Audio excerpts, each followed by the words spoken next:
그러면 주제를 한번 옮겨보겠습니다. 이것 또한 뭐 룰과 관련된 이야기이기 때문에 어떻게 받아들여지실지는 잘은 모르겠습니다. 어쨌거나 룰이 결정이 됐습니다. 뭐 지난주 박지현 평론가가 이미 극찬한 제도입니다. 선호투표제가 예상대로 통과가 됐고요. 어제 이제 브리핑에서 사전에 이야기를 했습니다. 전준희에서 전대 룰 결정하는 과정에서 당규를 바꿀 수도 있고 관행으로 봤을 때도 최고위에서 뒤집는 것 자체가 맞지 않다라는 지적도 했습니다. 왜 이렇게 길어진 건지 청년 최고위원제도하고 묶어서 말씀을 해주셔도 좋고요. 선호투표제에 관련돼서 이 말씀도 한번 들어볼까요? 뭐 말씀드렸지만 선호투표제는 제도의 장점이 있다는 걸 누구나 다 인정하는 부분이고요. 예. 다만 이제 전략적으로 정청래 후보 쪽은 이번 표도 나한테 오지 않을 것 같아 라는 판단을 해서 반대했던 것 같아요. 근데 이게 그렇다고 해서 그러면 결선 투표로 가면은 그 결과치가 달라지느냐? 같아요. 예. 별반 다르지 않아요. 예. 그게 그런 측면이 있기 때문에 제가 봤을 때는 이 룰을 가지고 계속해서 지리하게 싸움을 끌면은 오히려 옹졸한 사람이다. 예. 이렇게 보일 수 있기 때문에 정청래 대표 쪽에서 수용하지 않았나. 뭐 저는 그렇게 보여지고요. 청년 최고위원 문제는 저도 청년 최고위원 제도를 반대했습니다만은 예. 저와 다른 의견으로 반대한 것 같아요. 정청래 대표 쪽은. 지금 청년 최고위원으로 나올 만한 분들이 이른바 반청의 입장을 가진 분들밖에 없거든요. 예. 그러다 보니까 저는 반대했던 거다라고 저는 보고 있어요. 저와 같은 생각으로 청년 최고위원을 뽑는 것 자체가 오히려 특정 프레임을 만들어 줄 수 있다. 예. 그리고 이른바 청년 대표성의 문제에 대해서 지적을 받을 수 있다. 예. 뭐 이런 부분들로 저는 거기에 대해서 좀 반대 의견을 갖고 있었는데 정청래 대표 쪽에서는 본인들과 가깝지 않은 사람이 당선될 것 같다는 위험성 때문에 반대한 것 같다. 저는 그렇게 보고 있어요. 그 자연스럽게 청년 최고위원 이야기를 좀 해볼까요? 청년 최고위원 그 분리선출안 부결한 거 두고 비판들이 좀 많은데 이 청년 최고위원 이것이 정략적으로 주고받았다라는 비판들도 좀 있습니다. 이 현장에서 좀 어떻게 보셨는지 근데 이게 궁금합니다. 예. 청년 최고위원제랑 그 선호투표 이야기를 떼어놓고 하기가 좀 어려운 게 애초에 양쪽 다 이제 룰 전략 그다음에 당 지도부 입장에서의 중재 전략이 두 개가 연동돼 있었던 것이 연동도가 있었던 것 같고 정청래 대표의 쪽이 원래는 선호투표에 반대하는 것처럼 하다가 이제 장기화 왜 됐냐고 물어보셨잖아요. 그러니까 이 과정이 선호투표에 대한 진짜 반대였을까?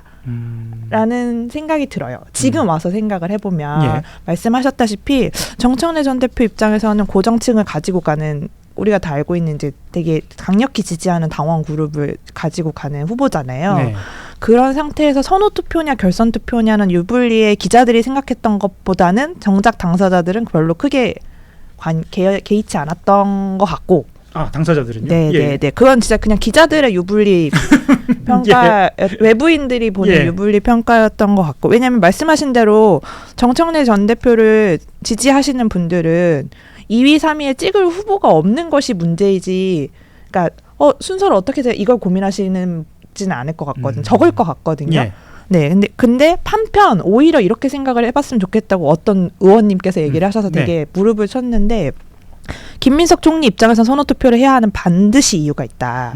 그러니까 정청래 전 대표 입장에서는 선호투표랑 결선투표 중에 무엇을 선택해야 할 이유가 좀 마땅치 않지만 김민석 전 총리 입장에서 선호투표를 반드시 해야 한다. 왜냐하면 결선투표를 했을 때에는 만약에 결선에서 송영길 전 대표가 떨어지시고 김민석 전 총리랑 정청래 전 대표가 마지막 대결을 하게 됐을 때 송영길 전 대표를 지지하셨던 분들의 표가 분산될 가능성이 있잖아요. 일정하게는 뭐 대체로 김민석 전 총리한테 간다고 하더라도 하지만 투표를 안 할 가능성도 있죠.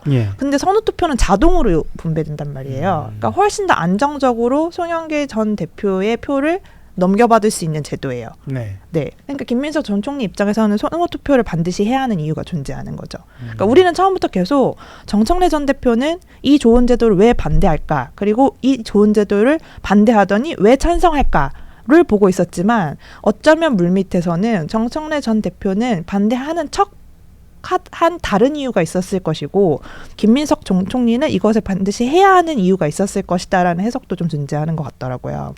그렇게 본다면 이제 청년 최고위원 네랑 이제 연동이 되는 예. 거죠. 네. 최고위 예. 구성 숫자를 보면요, 제가 봤을 때 한민수, 최민희 두 분이 이제 친청계로 분류되죠, 그죠? 네네네. 이분들이 지명도가 높아요. 예. 그래서 친청계가 생각보다 그 최고위 숫자를 차지할 가능성이 높아요. 근데 이제 청년 최고위원 하면은 지금 친청계 후보가 없잖아, 그죠? 청년이 지금 그런 상황도 좀 작동했던 것 같아요. 예. 그러니까 과반 최고위를 구성하지 않으면 사실 당 대표가 되고 나서도 그렇죠. 지도부의 의사결정을 원하는 대로 끌어가기에는 좀 제한이 생기잖아요. 어느 당 대표나 과반 최고위를 구성하기 위한 전략을 생각하고 그에 맞는 후보들의 진용을 짜기 마련인데, 그렇죠. 냉정하게 이야기를 하면 지금 김민석 전 총리 쪽의 최고위원 후보 진용과 그다음에 이제 정청래 전 대표 쪽 최고위원 후보의 진용을 우리가 보통 생각되는 분들에 놓고 보면, 제가 무슨 이제 정치인을 평가를 하는 게 아니라 그냥 인지도만 놓고 보면 예, 김민석 전 총리 쪽이 좀 힘든 싸움을 하고 있다라는 게 이제 대체적인 평가인 것 같고, 그러니까 제도를 좀 틀면 요게 가능한 상황이었던 거죠. 네네. 물론 이제 전당대회 준비위원회가 김민석 전 총리를 위해서 이렇게 제도를 틀었다고 생각하진 않지만 유불리가 거기서 존재했던 것 같고, 네. 관련된 뭐 청년 여성층을 대변한다라는 이제 전통적인 생각을 했던 것 같아요. 네네. 여성 최고위원도 분리 선출을 여성 최고위원 목도 있잖아요. 근데 김민석 전 총리 쪽은 지금 여성 후보가 몫이 잘 안 보여요. 정청래 전 대표 쪽은 청년 후보 몫이 좀 잘 안 보이고. 실제로 언론에서는 지금 그렇게 보도들이 좀 나오고 있는 상황이긴 합니다. 근데 이제 좀 이제 객관적인 입장에서 제가 말씀을 드릴게요. 대의민주주의에서 경계해야 될 것 중에 하나가 당사자주의예요. 보편성 속에서 특수성이 존재하는 거거든요. 민주당이 개혁 정치를 하고 일자리도 만들고 청년들의 삶을 보담는다. 전체가 다 하는 거지. 청년 한 사람 꼽아서 너만 청년해 이렇게 하면 이거는 사실은 대의민주주의하고는 조금 뭐 이제 제가 이 시점에서 김민석 전 국무총리하고 송영길 의원이 발표한 의견들, 내놓은 의견들을 좀 말씀드리고 좀 이어가겠습니다. 김민석 전 국무총리 같은 경우에는 그 X에 직접 이렇게 밝혔습니다. 청년 정치의 길을 넓히는 청년 최고위원 도입이 특정 후보 측의 반대로 무산되어 아쉽다. 이렇게 얘기하면서 대의보다 작은 이익을 앞세운 집단적 자기 정치다 이렇게 비판했고, 송영길 의원 같은 경우에는 특정 최고위원들의 자기 정치가 전당대회를 어지럽히더니 끝내 청년의 자리까지 집어삼켰다. 그리고 고민정 의원도 뭐 같은 취지로 보입니다. 개파간 다툼, 한줌 권력을 위해 우리 스스로 제시한 대안을 걷어찬 것에 대해 국민들께 무슨 말씀을 드릴 수 있겠느냐, 뭐 이런 지적들을 좀 했습니다. 이거는 아까 최하연 반장이 이야기한 것처럼 어떤 구도 안에서 나온 이야기로 볼 수도 있겠고, 이번에 그 청년 최고위원에 대한 그 뭐랄까 위상, 가치를 그렇게 판단하고 있는 것도 있죠. 둘 다 섞여 있겠죠. 근데 일단은 안 됐기 때문에 이것을 앞으로 해나가겠다라고 말하는 것은 당대표 유력 후보들의 당연히 내놓게 되는 공약인 것 같아요. 그러니까 어제부터는 공약으로 전환됐다고 보면 될 것 같고, 그러니까 이거를 못하게 한 사람들을 비판하면서 나의 공약에 포함시킬게라는 이야기로 이제 넘어간 것 같고, 좋은 경쟁인 것 같습니다. 왜냐하면 사실은 지금 이거 후보자 등록이 16일부터 시작이잖아요. 근데 지금 이걸 결정을 하면 당에서 막 이렇게 지역에서 지역 정치 열심히 하고 청년 정치 열심히 하고 있었던 우리가 잘 모르는 이런저런 청년분들이 지금 이거 결정했으니까 나도 기탁금 만들어가지고 이거 준비해가지고 나가야지 이렇게 결정하기가 쉽지 않잖아요. 객관적으로 보면.